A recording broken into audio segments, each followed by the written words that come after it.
नमस्कार, मेरा नाम है अभिनव तोषांशु पांडे और अभिप्सा की पूरी टीम की तरफ से मैं आप सभी का स्वागत करता हूं। तो आइए आज हम एक नया चैप्टर चालू करने वाले हैं और ये है विद्युत विभव एवं धारिता।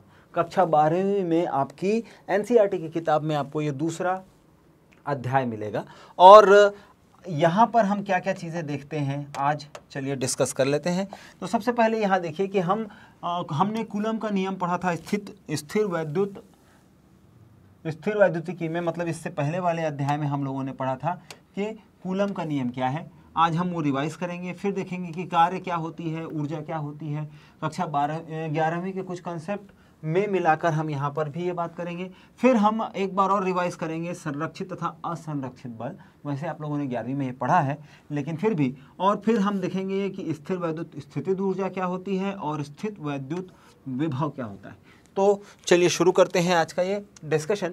और सबसे पहले हम देखते हैं कि हम लोगों ने पिछले अध्याय में क्या देखा हुआ था।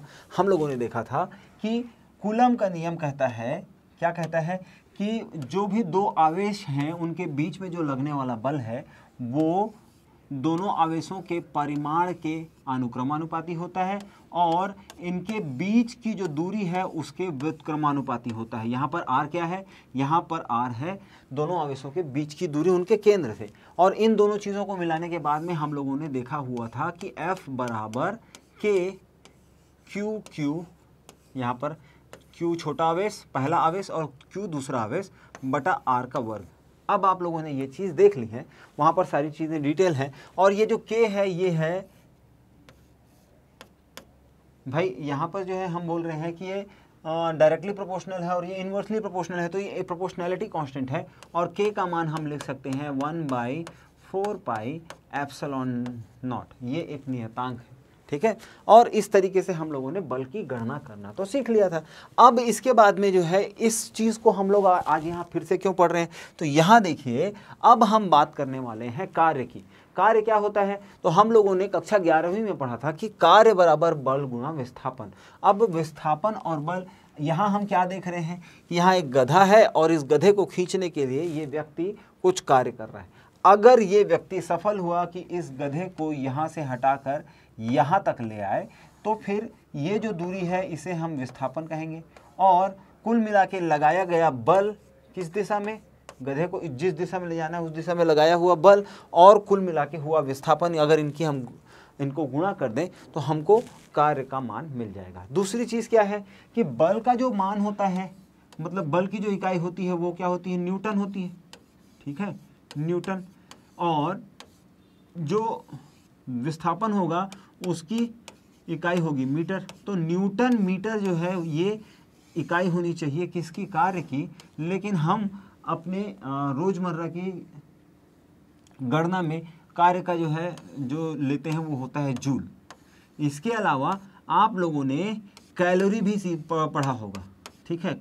ऊर्जा का जो है एक मात्रक जो है वो कैलोरी भी होता है, तो ये है, लेकिन जूल हमारा एसआई इकाई है, ठीक है। अब आगे देखते हैं कि संरक्षित और असंरक्षित बल क्या होते हैं। तो भाई संरक्षित बल का मतलब है कि एक ऐसा बल जो कोई भी कार्य करे वो अपने कुल विस्थापन पर ही निर्भर करे, पथ की लंबाई पर निर्भर ना करे। जबकि असंरक्षित बल ऐसा होगा जहां पर हम कुल मिला के चली गई दूरी को ही जो है विस्थापन की बजाय उपयोग करते हैं। अब इसका उदाहरण देख लेते हैं। तो आप सोचिए कि अगर मैं पृथ्वी, ये हमारी पृथ्वी है, और अगर मैं पृथ्वी पर उसकी सतह से r मीटर ऊपर चला जाऊं या h मीटर ऊपर चला जाऊं तो यहाँ पर जो है इस ऊंचाई तक पहुँचने के लिए कुल किया गया कार्य क्या होगा, तो ये हो जाएगा mgh। अब मान लेते हैं कि मैं इसकी बजाय एक टेढ़े रास्ते से जाऊं और उसके बाद में मैं h ऊंचाई पर पहुंचूं तो क्या उसमें होने वाले कुल कार्य की मात्रा में कोई अंतर आएगा। अगर हम कार्य गुरुत्वाकर्षण के बल के विरुद्ध कैलकुलेट कर रहे हैं तो रास्ते की लंबाई से हमको कोई लेना देना नहीं है, हमको फर्क बस इतना पड़ेगा कि उनकी ऊंचाई में कुल मिला के अंतर कितना है, h है। इसलिए mgh ही असल में गुरुत्वीय बल के विरुद्ध किया गया कार्य है। तो ऐसे सारे बल जहाँ पर रास्ते की लंबाई या तय किया गया रास्ता वो फर्क नहीं पड़ता, कुल विस्थापन की ही बात होती है, तब वहाँ पर हम संरक्षित बल की बात करते हैं। लेकिन असंरक्षित बल ऐसा कैसा होता है जिसमें जो है कुल किया गया कार्य पथ पर निर्भर करता है। अब इसका उदाहरण क्या दूंगा मैं, तो इसका उदाहरण ले लीजिए आपकी बाइक। आप पृथ्वी की सतह पर बाइक चला रहे हैं। अब मान लेते हैं कि हम एक शहर कबीरधाम कवर्धा से बाइक चलाना चालू किए और हम कहाँ पहुँच गए, हम गरियाबंद पहुँच गए। तो कवर्धा से गरियाबंद तक जाने में आपको मान लेते हैं कि 5 लीटर पेट्रोल का खर्च होता है। ये 5 लीटर पेट्रोल असल में ऊर्जा देने के लिए है। तो 5 लीटर पेट्रोल का खर्च यहाँ से यहाँ पहुँचने के लिए होता है। और अब व्यक्ति अपना काम पूरा करके दोबारा जो है अगर गरियाबंद से वापस कबीरधाम कवर्धा पहुंचना चाहे तो अब यहाँ पर क्या बात होगी, उसको फिर से 5 लीटर तेल और लगाना पड़ेगा, क्योंकि रास्ता तो उतना ही लंबा है।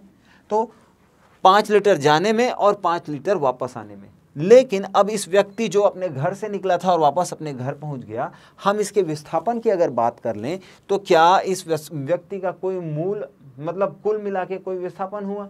नहीं हुआ। वो सुबह भी अपने घर से ही निकला था और शाम तक वापस अपने घर आ गया। तो इसके बावजूद उसने 10 लीटर पेट्रोल मतलब खर्च किए।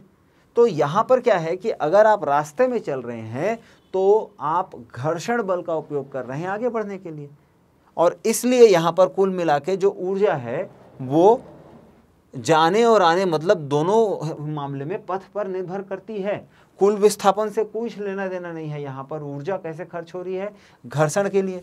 तो घर्षण बल ऐसा बल है जहाँ पर वो असंरक्षित बल की कैटेगरी में आ जाता है। ठीक है।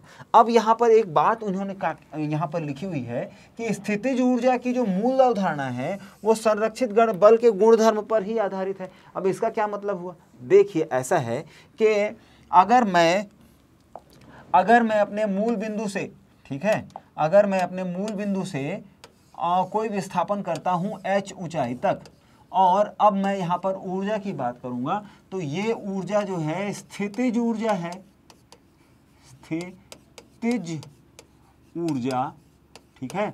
और ये क्या हुआ कि मैंने यहाँ से कार्य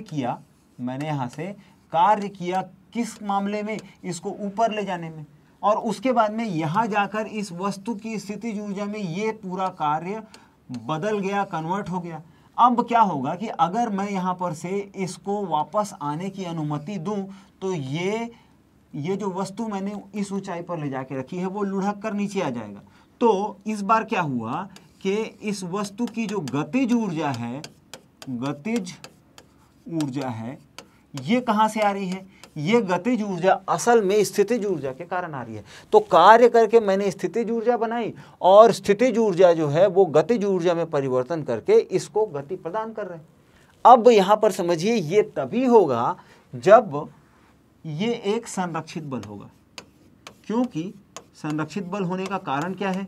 तो यहाँ देखिए, इस बिंदु से जो हमारा मूल बिंदु है, इस बिंदु से यहाँ तक जो किया गया कार्य है वो धनात्मक हो गया, और वापस जो है फिर से जो है ये जो स्थितिज ऊर्जा यहाँ पर जो है हमको दिखाई दे रही है वो असल में गतिज ऊर्जा जो है स्थितिज ऊर्जा में बदल रही है। तो यहाँ पर ऋणात्मक कार्य हो गया, और किसी वस्तु को यहाँ से उठा के ऊपर ले जाके अगर मैं वापस यहीं पर ले आऊँ तो गतिज ऊर्जा और स्थितिज ऊर्जा के संरक्षण के कारण अंत में मुझे यहाँ पर शून्य मिलेगा। मतलब मैंने जितनी ही ऊर्जा से यहाँ से चलना प्रारंभ किया था, मुझे वापस आने पर वहाँ उतनी ही ऊर्जा मिलेगी।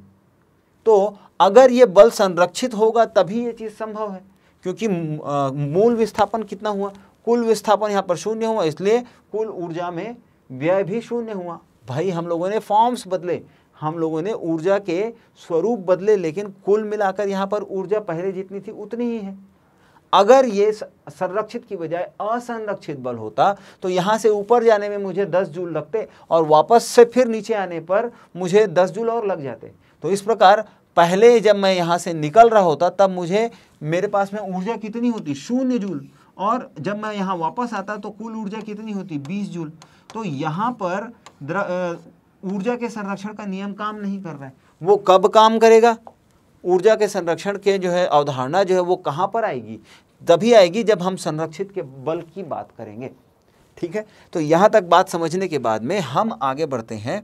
और अगली बात क्या है, अगली बात देखिए कि स्थिर वैद्युत स्थितिज ऊर्जा। अब यहाँ पर जो है थोड़ा सा हिंदी में बोलने में हमको परेशानी हुई, लेकिन फिर भी हम समझने की कोशिश करेंगे। पहली बात यह है कि ये स्थिर वैद्युत का मतलब क्या है। जब हमारा आवेश कैसा है, रेस्ट पर है या विराम की अवस्था पर है, तब हम उसको स्थिर विद्युत कहेंगे। हमारा आवेश यदि विराम की अवस्था में है तब वो स्थिर वैद्युत होगा। और इस विराम की अवस्था वाले आवेश के कारण जो स्थितिज ऊर्जा बनेगी उसे हम क्या कहेंगे, स्थिर वैद्युत स्थितिज ऊर्जा, या फिर इंग्लिश में इलेक्ट्रोस्टैटिक पोटेंशियल एनर्जी। यहाँ देखिए, इलेक्ट्रो मतलब चार्ज या आवेश, स्टैटिक मतलब विराम की अवस्था पर, पोटेंशियल मतलब विभव, और एनर्जी मतलब ऊर्जा। ठीक है, तो अब स्थिर वैद्युत में पोटेंशियल एनर्जी कैसे बनती है इसके बारे में हम बात कर लेते हैं। तो यहाँ देखिए कि मान लेते हैं कि हमारा कैसा, ये स्रोत आवेश चार्ज है, इसी के कारण हमको यहाँ पर विद्युत क्षेत्र में विद्युत विभव के बारे में बात करना है। ठीक है, अब यहाँ हम क्या करने वाले हैं, मान लेते हैं कि एक बिंदु है बी, और इस बिंदु पर जो है आपको क्या लगता है कि अगर ये धनात्मक आवेश है और ये भी धनात्मक आवेश है, तो क्या इन दोनों आवेशों के बीच में कोई बल नहीं लगेगा? बिल्कुल लगेगा। कैसा बल लगेगा? तो यहाँ पर प्रतिकर्षण का बल लगेगा, क्योंकि समान आवेश एक दूसरे को क्या करते हैं, प्रतिकर्षित करते हैं। अब ये जो बल लग रहा है उसको हम क्या बोलेंगे, हम उसको जो है बोलेंगे कि ये इलेक्ट्रोस्टैटिक फोर्स है।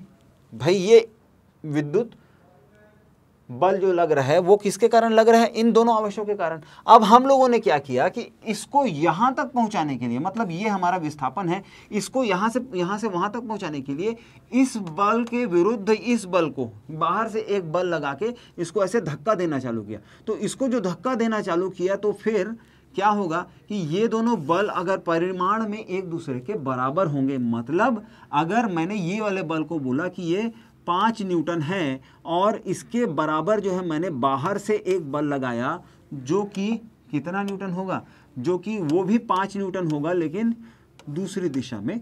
ठीक है, अब इस बल के द्वारा किया गया कार्य, तो ये कुछ कार्य करेगा। वो कार्य हम कैसे निकालते हैं, हम लोगों ने सूत्र देखा है क्या, ये है विस्थापन।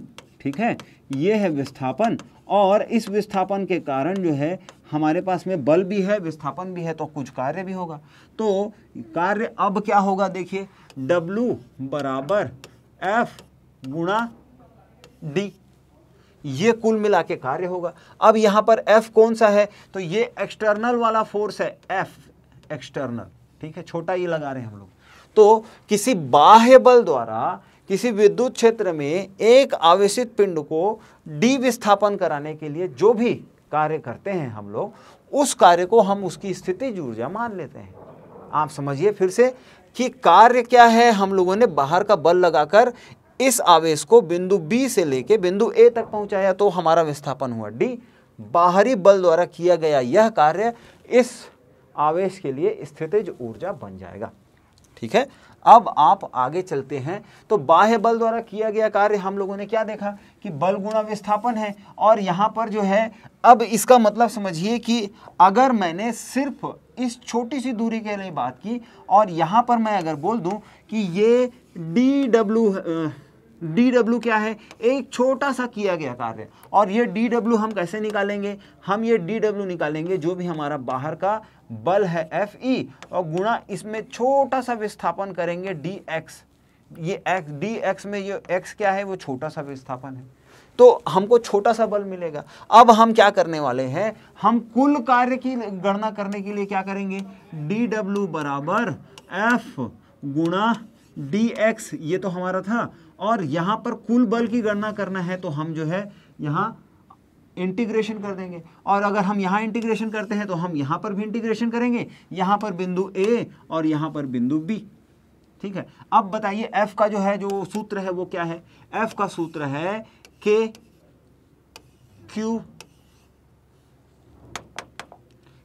Q बड़ा Q बटा R का वर्ग, और यहाँ पर आ गया dx।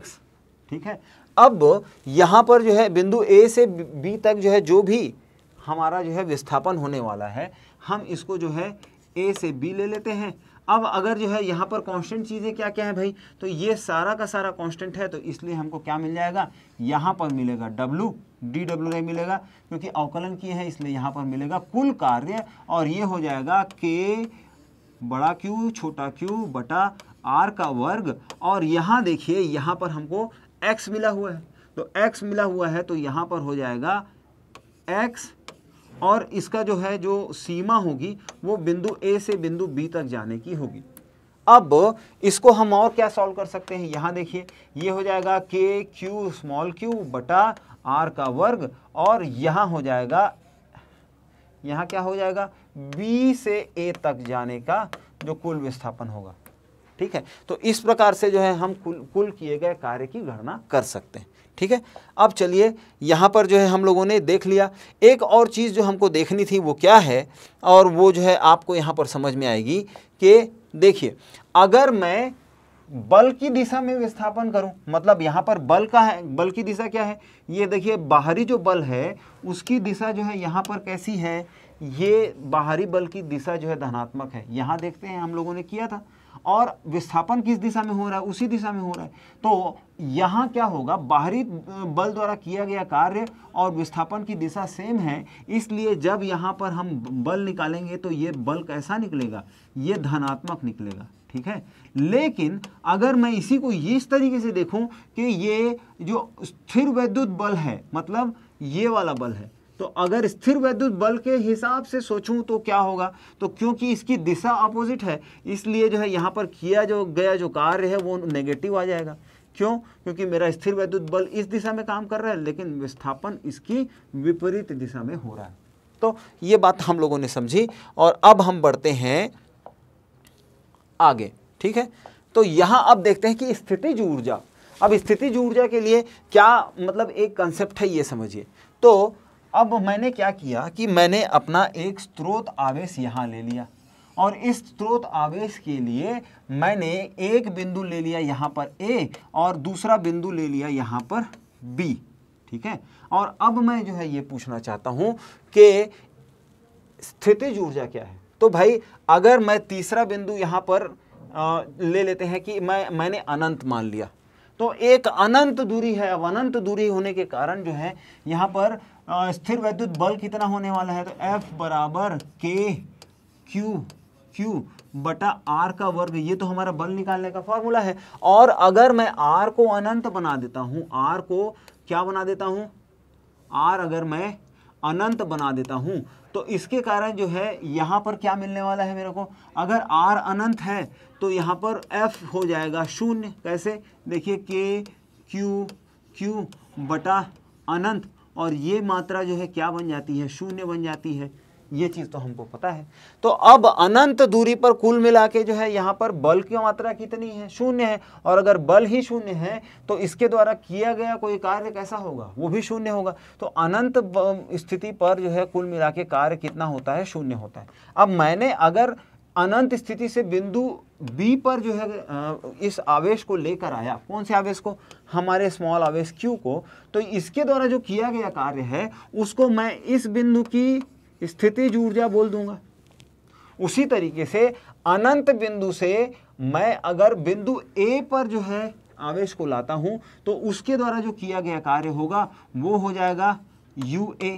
ये स्थितिज ऊर्जा किसकी हो जाएगी, ये बिंदु A पर स्थितिज ऊर्जा हो जाएगी। और इन दोनों बिंदुओं में जो स्थितिज ऊर्जा है उसका अंतर कितना होगा, इन दोनों इस बिंदुओं की स्थितिज ऊर्जा का जो अंतर होगा वो होगा यहाँ पर किया गया कुल मिला के जो कार्य है वो, तो WAB, मतलब बिंदु B से A तक लाने के लिए जो किया गया कार्य है वो ये होगा, और ये ही इन दोनों स्थितिज ऊर्जाओं का अंतर है। तो अब आप जो है फिर से यहाँ पर डेफिनेशन देखिए कि किसी भी यादृच्छिक मतलब रैंडमली किसी भी जो है आवेश के विन्यास में, अब इसका मतलब ये नहीं है कि यहाँ पर इकलौता एक ही आवेश होना चाहिए। ये भी हो सकता है कि मैंने यहाँ पर एक बर्तन ले लिया है और उस बर्तन में बहुत सारे छोटे बड़े मतलब अलग अलग तरीके के आवेश हैं।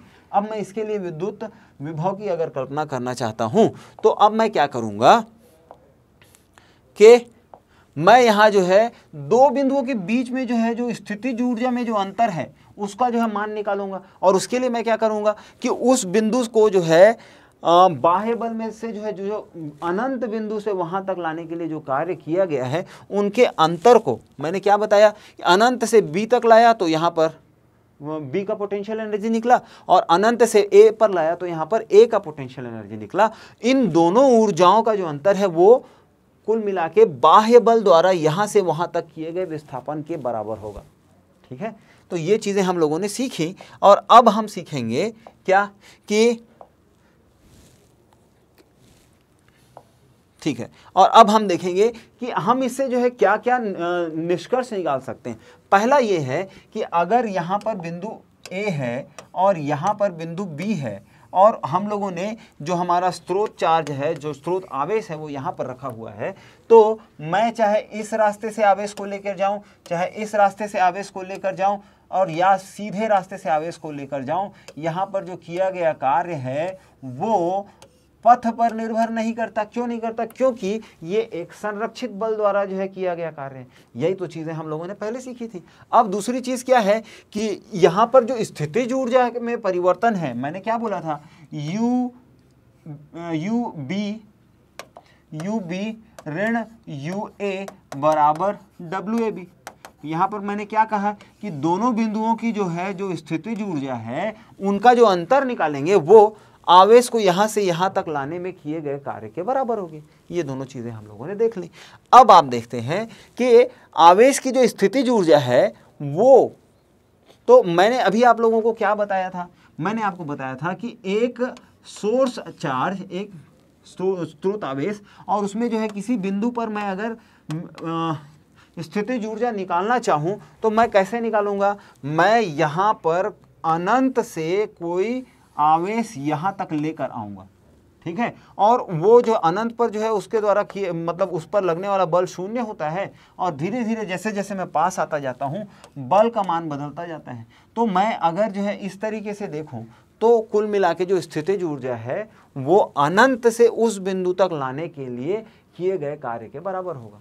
ठीक है, अब यहाँ पर जो है एक चीज और है कि यहाँ पर जो भी कार्य हो रहा है उसमें जो आवेश है वो त्वरण नहीं करना चाहिए। मतलब ये है कि हम एक समान गति से उस आवेश को यहाँ तक ला सकते हैं, लेकिन अगर त्वरण करेंगे तो त्वरण के कारण बल उत्पन्न होता है और वो हमारी गणना को प्रभावित कर सकता है। इसलिए यहाँ पर एक और चीज़ जोड़ना है, वो क्या है कि वो जो बल है, मतलब वो जो ये अनंत से वहाँ तक लाने का जो सफ़र है उस दौरान उसके गति में त्वरण नहीं आना चाहिए।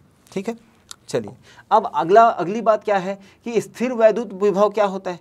तो भाई हम लोगों ने क्या देखा, हम लोगों ने अभी तक विद्युत पोटेंशियल एनर्जी देखी हुई थी, मतलब यहाँ पर हम लोगों ने स्थितिज ऊर्जा की बात की थी। अब स्थितिज ऊर्जा में और स्थिर वैद्युत विभव में क्या फर्क है, इसके लिए हमको एक बात देखनी पड़ेगी। देखिए, अगर मैंने यहाँ पर स्रोत आवेश रखा हुआ है, यहाँ पर स्रोत आवेश रख दिया मैंने, अब मान लेते हैं कि मैं यहाँ एक बिंदु ले लूँ ए, और इस बिंदु पर मैंने कहा कि पोटेंशियल एनर्जी मतलब यू ए का मान बताइए। तो आप लोगों ने क्या किया, आप लोगों ने W बराबर के क्यू बटा आर का वर्ग, ठीक है, और यहाँ पर जो है x को अनंत से बिंदु ए पर लाया।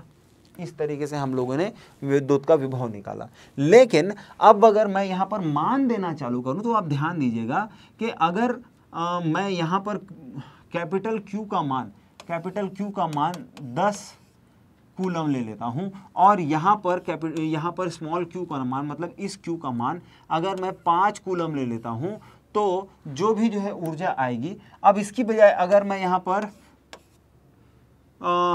2.5 कूलम लेता हूं, मतलब मैंने दो अलग अलग आवेश लिए। पहली बार मैंने Q1 बराबर 5 कूलम लिया और दूसरी बार Q2 बराबर 2.5 कूलम लिया। इन दोनों केसेस में डिफरेंस ये आएगा कि इस बार जब मैंने 5 कूलम की ऊर्जा ली है तब यहाँ पर मुझे पहले की तुलना में दुगुनी पोटेंशियल एनर्जी या दुगुनी स्थितिज ऊर्जा का आभास होगा। क्यों? क्योंकि भाई इस फॉर्मूला में अगर हम डालें तो बाकी सारे मान तो वैसे ही रहेंगे, लेकिन W1 बराबर के Q1 बटा R और W2 बराबर के Q2 बटा R। और यहाँ पर जो जो चीज़ें कटती हैं हम काट देंगे, तो वो ऊपर से ये कट गया और यहाँ पर बचा ये कट गया, तो हमारे पास में बचा W1 बटा W2 बराबर Q1 बटा Q2। मतलब स्रोत आवेश के अलावा हमारा जो परीक्षण आवेश है जिसको हम अनंत से उस बिंदु तक ला रहे हैं, इसके परिमाण के ऊपर भी किया गया कार्य निर्भर करता है। लेकिन अब अगर पोटेंशियल एनर्जी की बात करें तो आपको याद होगा पिछले चैप्टर में हम लोगों ने विद्युत बल और विद्युत क्षेत्र की बात की थी और वो प्रति एकांक आवेश वाली बात थी। तो अगर हम ये करने की बजाय इस Q का मान 0 कर दें, तब वहां पर क्या होगा, 0 नहीं 1 करेंगे, ठीक है। तो अगर इस Q का मान 1 कर देंगे तब हमको जो बल मिलेगा वो कैसा मिलेगा, तब हमको जो बल मिलेगा W बराबर के Q बटा R। अब जो हमको जो है कुल मिला के कार्य मिल रहा है ये असल में प्रति एकांक आवेश, ये प्रति एकांक आवेश है। अब आपको इसमें जितने भी आवेश की गुणा करना है कर सकते हैं। तो अब हम क्या बोलेंगे कि प्रति एकांक आवेश किया गया कार्य उस बिंदु पर विद्युत विभव का मान देता है। अब आपको समझ में आई होगी बात। तो क्या हो रहा है, विद्युत विभव निकाल रहे हैं, तब हम कार्य की ही गणना कर रहे हैं, लेकिन एक प्रति एकांक आवेश के लिए। और ये एकांक आवेश कैसा रहता है, ये रहता है धनात्मक, ठीक है। तो अब हम जो है विद्युत विभव की क्या परिभाषा बोलेंगे, विद्युत किसी बिंदु मतलब किसी स्रोत चार्ज के, किसी स्रोत आवेश के आसपास किसी बिंदु पर विद्युत विभव उस बिंदु पर अनंत से लाए गए प्रति एकांक आवेश पर किया गया कार्य होता है। आप लोगों ने ये परिभाषा समझी, और ये परिभाषा समझने के बाद में हम यहाँ एक बार देख लेंगे यहाँ पर क्या लिखा हुआ है। एकांक धनावेश को अनंत से कहाँ तक लाना है, दिए हुए बिंदु तक लाएंगे। तो जो बाह्य बल द्वारा जितना भी कार्य करना पड़ेगा उसे उस बिंदु का स्थिर वैद्युत विभव बोल देते हैं, ठीक है। अब इस यहाँ पर जो है दो बिंदुओं के बीच में हम लोगों ने पहले क्या देखा था, दो बिंदुओं के बीच में हम लोगों ने पोटेंशियल डिफरेंस देखा था, ठीक है ना भाई। यहाँ पर जो है ये पोटेंशियल डिफरेंस देखा था, ये असल में पोटेंशियल एनर्जी का डिफरेंस था, मतलब विद्युत स्थितिज ऊर्जा में अंतर था। और इस बार अगर हम विभव में अंतर बताएंगे तो VAB बराबर VA ऋण VB हो जाएगा। इसको हम क्या बोलते हैं, इसको हम विभवांतर बोलते हैं। तो किन्हीं भी दो बिंदुओं के बीच में प्रति एकांक आवेश को विस्थापित करने में जितना कार्य करना पड़ता है उसे हम उन दो बिंदुओं के बीच का विभवांतर कहेंगे। फिर से, किन्हीं भी दो बिंदुओं के बीच प्रति एकांक आवेश को विस्थापित करने के लिए कुल मिला के जितना कार्य करना पड़ता है उसे हम उन दो बिंदुओं के बीच का विभवांतर कहते हैं, विभव में अंतर। तो इस प्रकार से हम लोगों ने आज कुछ चीज़ें सीखी, आगे हम और भी सीखते रहेंगे। तो मिलते हैं अगले वीडियो में, और तब तक के लिए धन्यवाद।